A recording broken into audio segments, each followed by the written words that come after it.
sadhu, sadhu.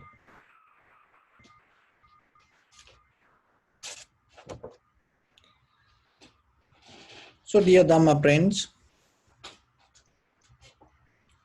in this spiritual path, when we look for our salvation or the liberation or the wisdom, or when we develop the awareness, mainly we have two options, and mostly we knowingly or unknowingly we take these two paths. So the one is learning. So the learning part is important,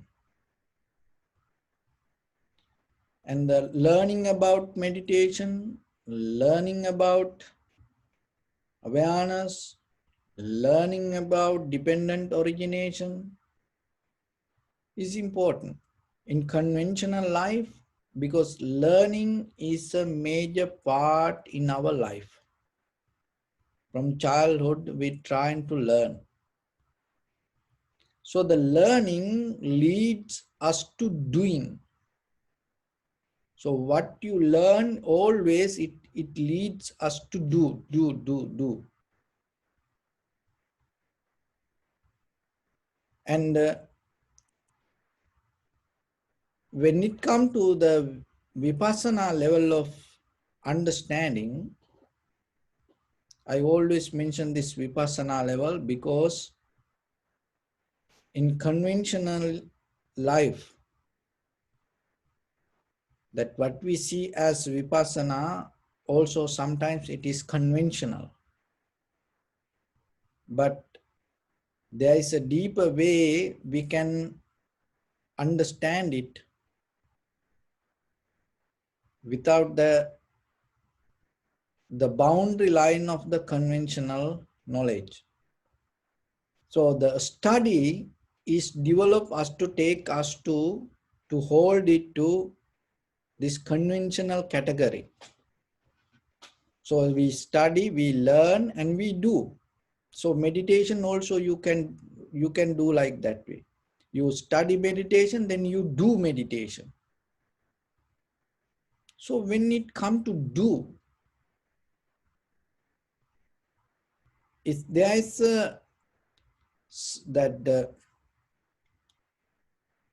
mainly that there is a subject and there is an object. So without subject and object, that doing part cannot happen. Without this dualistic theory or the mind, doing part cannot happen. So in day-to-day life, it's nothing wrong. But in the conventional life, nothing wrong that what we study, we have to do. But when it comes to the vipassana level of meditation or the practice or even day-to-day life, because remember the vipassana is itself does not the you sitting and closing your eyes and you practicing meditation. It is completely that different level of life.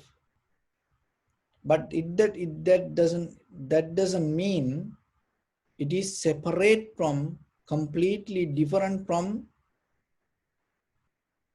conventional. No, it is a kind of like a more advanced level of conventional. So when it comes to that vipassana level of understanding in day-to-day life, whatever that we experience, in that experience you have to deeply understand the rather than the point of view, or rather than the point of subject and the object, the mechanism of what is happening. So the study is always Learning always leads us to separate the subject and the object. This is me, and then I do this. This is me, I do that. But there is another way that you can gain the knowledge without studying, learning. That is self-awareness. So the self-awareness is mainly come to vipassana and samatha and vipassana level of practice. In conventional life, whatever you learn, it is okay, just keep it that way. But remember, there is a way that you can learn things, you can understand things through self-awareness. It is totally different way of approaching to the understanding. So in meditation, rather than even though we talk like this, even though we listen like this way, yourself, you have to remember, rather than developing that conventional learning and doing part, learn to observing and to develop the awareness. So I come here not to tell you to learn and do. So you have to be very clearly understand that. I come here to tell you, observe and recognize. But we addicted to learn. We addicted to learn. We addicted to go with the others' opinion. We need other people's approval. And even we do something, sometimes we waiting for others to come and see it. It's in the conventional life, that is good, nothing wrong with it. But here we trying to go a little bit further, the beyond that level, because that conventional life is good for the samsara. But if you look for the nibbana, you have to find, applying the same method that you apply to samsara, you cannot apply to nibbana. So then you have to understand how it should be separate. The way, one way that you can separate is, rather than learning and doing, learn to develop the self-awareness. So when you develop the self-awareness, so what is happening then mainly, when you study, when you learn, there are a lot of materials. So then you can go with that material. But when it comes to self-awareness, there's something you have to be very careful. What is that? So sometimes as your self-awareness, you believe your own mental projection. As your self-awareness, sometimes you see your own mental, emotional projection. So when it comes to the mental, emotional projection, or what you project inside your mind sometimes, and you see as reality. So then you see your mental projection, that the whatever the project inside your mind as reality, and then you observe that and recognize it as a self-awareness.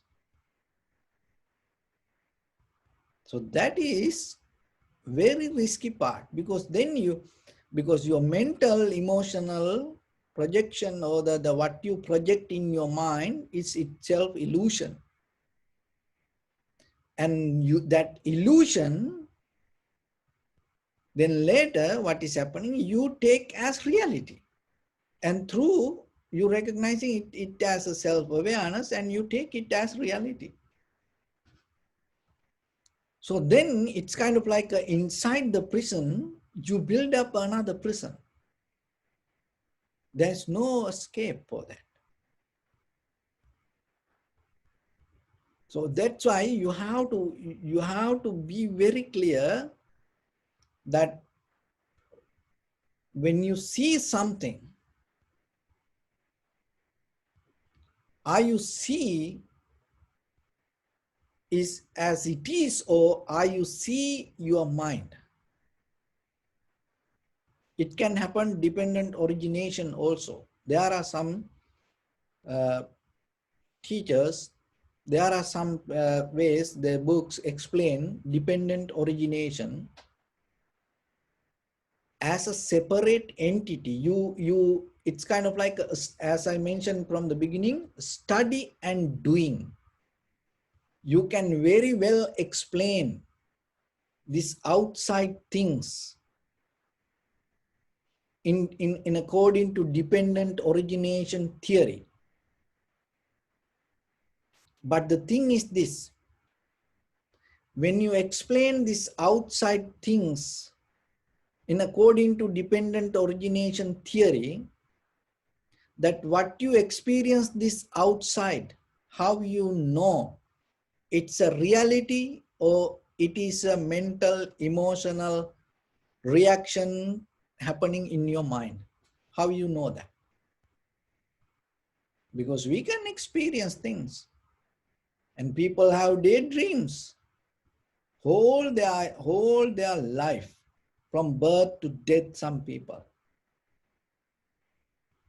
and live in a kind of like a dream.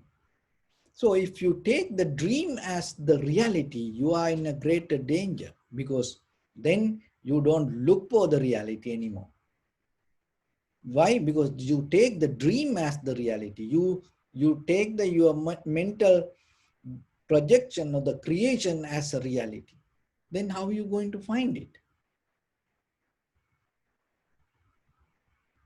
So that is why this samatha and that is the mainly different in the vipassana, because even in the samatha sometimes you come to a tranquility state, you don't recognize it.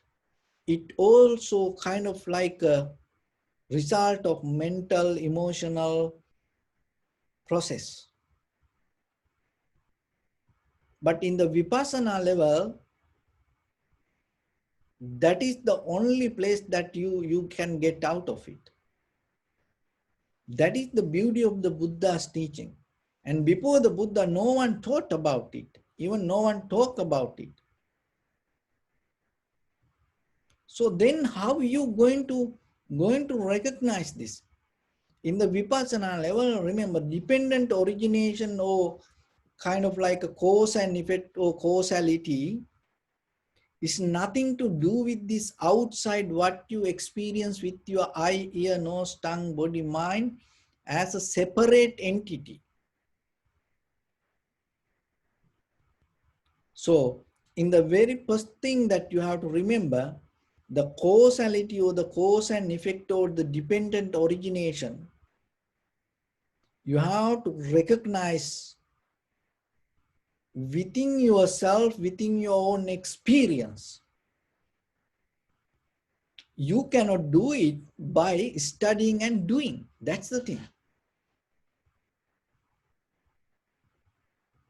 You can do it only by being. You cannot do it by doing, but you can do it only by being. Just be. When it comes to just be, you cannot have, I want to be. I want to attain, even when it comes to the practice, I want to attain to samadhi. I want to attain to nibbana. I want to attain to enlightenment. I want to gain the awareness. Just if you able to come to a point, just to be yourself, in that moment, if you able to 100% detach from doing, in that very being moment will uplift you to 100% awareness. That awareness is not kind of like a projection or the kind of like a come out of the dream, because just to be, you have to be so kind of like the 100% available yourself. Even in the tranquility state, sometimes you're not going to you're not going to experience that. So there are some countries when they I think uh, Israel or somewhere, when they hear their national anthem, wherever they are, so they just stop and stay without moving. They don't do anything. They, wherever they are, they don't try to play. So no, they just wherever, even middle of the road, they just stay there. So that's a kind of like a technique that they develop. It's a very good technique that if you are able to understand the deeper, the spiritual mechanism of it. Because 1 second, one single moment, if you are able to drop that, everything suddenly 100%. In that moment, you come out of this doing circle, because doing circle create current. That current is the habit. That habit is the samsara. So that's why you cannot stop doing part. Just try yourself. It keep happening. Even just you think you don't want to think and you just close your eyes, just do you think your mind going to calm down without no thoughts or anything? No, it's keep going. Why it happened? It happened because we keep doing it. So the doing part with the bodily, verbally and mentally action. Then it bound to action, reaction, result, action, reaction, result, result, result, and reaction, reaction. So why? Because it already, this doing part, we addicted to that and we go with it and we become more comfortable with that. But that the being part is completely different. So now remember, make it very easy for your study point of reference. If something related to doing part, it belongs to samsara. If you something to being part, that belongs to path of the nibbana. So in day-to-day life, and try yourself, whenever you have opportunity, just be. So whatever the situation, don't try to make anything, and don't try to adjust, don't try to find a name. Just be. And then you will see something else happening. When the intention you have to just be, your consciousness, your awareness, your understanding separate from doing, and it develop the awareness. That is what you need. That awareness, moment by moment, moment by moment, moment by moment, come to a point to recognize things as it is, and through that understanding, you're going to see beyond the layers to recognize how things come to be as they are. So that is not the outside experience. You recognize how inside things come to be as they are. That means what you experience in this very being, you recognize how it come to become experience. That is the moment you get out of this cell.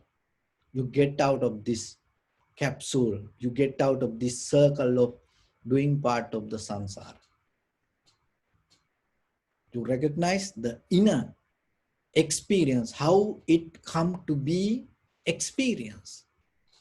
Mostly what we does, oh, how things come to be as they are. Oh, observe this and see how it come to be as it is. Why? Because we learn the method, study and do, but you forget the subject, observer. So observer become eternal, moment by moment, eternal. And you become a person, you can, entire universe, you can see how it come to be as it is, and you can separate entire universe, but your self-centered idea become bigger than the universe. That is where we caught up in the samsara. So when you able to experience, when you just able to become be itself, your awareness become higher. In that awareness, you recognize your experience, inner experience as it is, and from there, how it come to be as it is. So what is the dependent origination within your own experience? So listen this very carefully. So once you able to experience, once you recognize your inner experience, how it come to be as your inner experience, you deconstruct all the perceptions,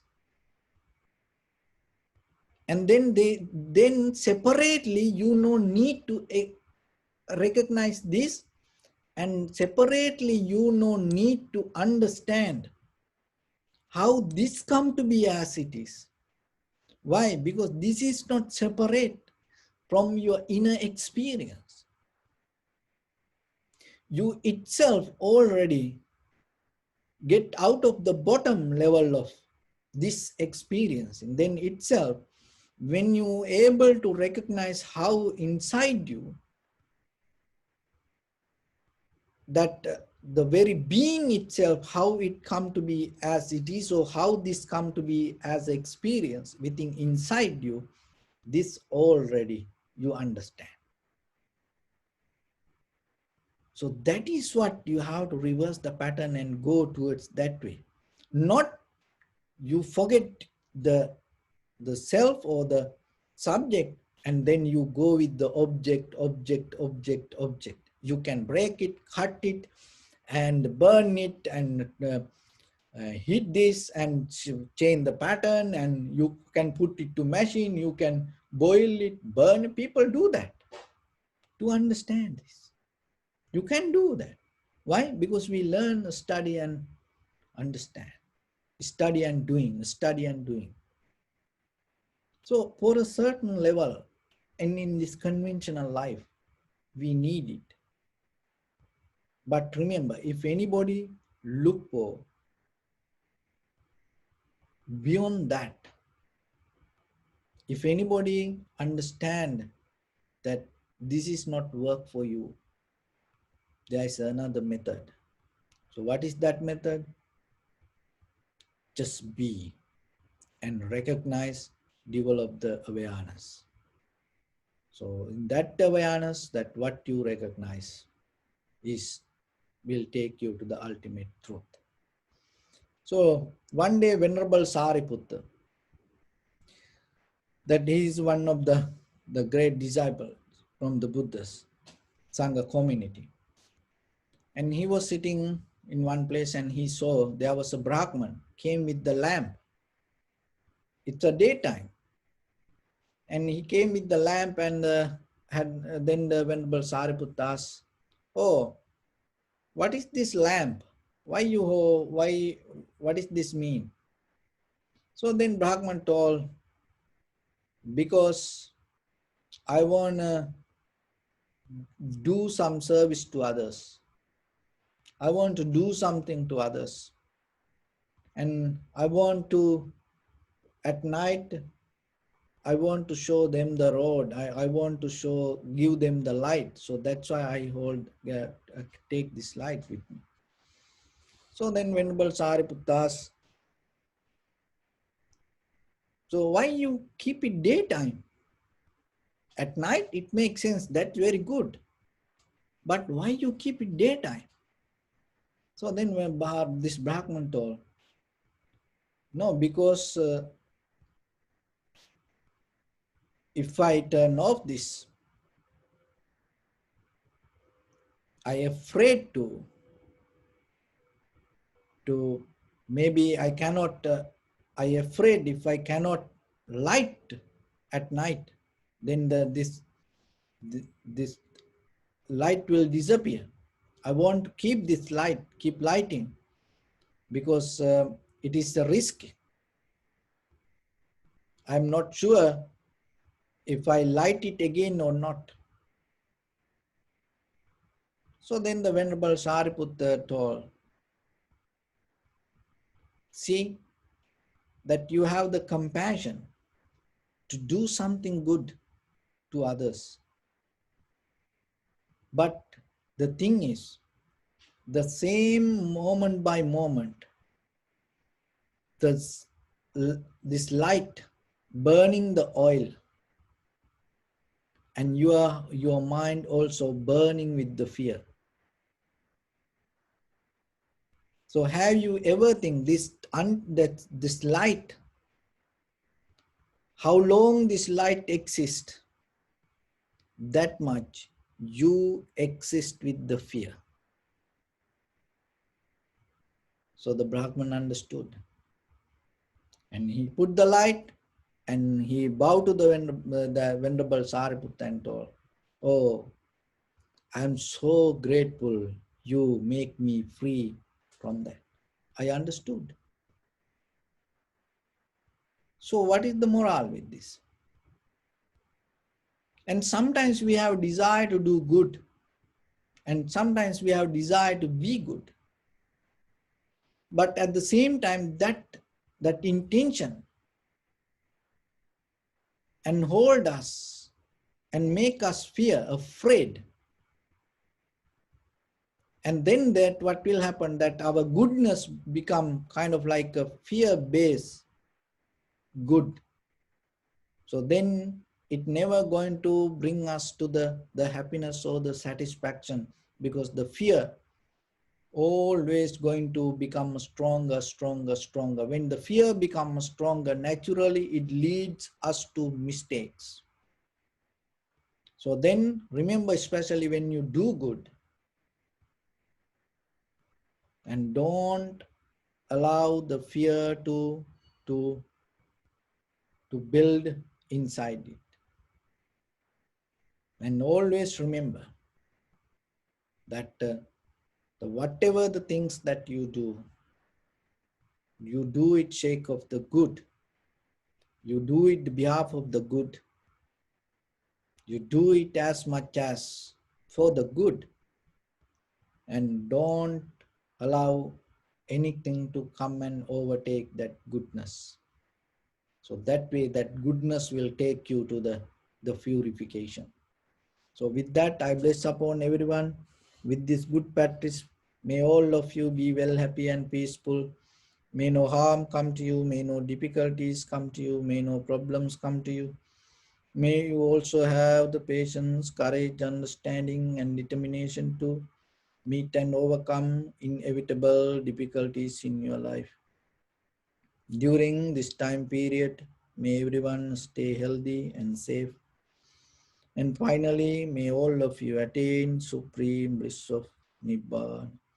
Sabbitiyo vajjantu sabbarogo vinasatu mate bhavatvantarayo sukhi gayuko bhava. Ettavata cha anmi sampadang punya sampadang sabbe deva numodantu sabba sampatti siddhya.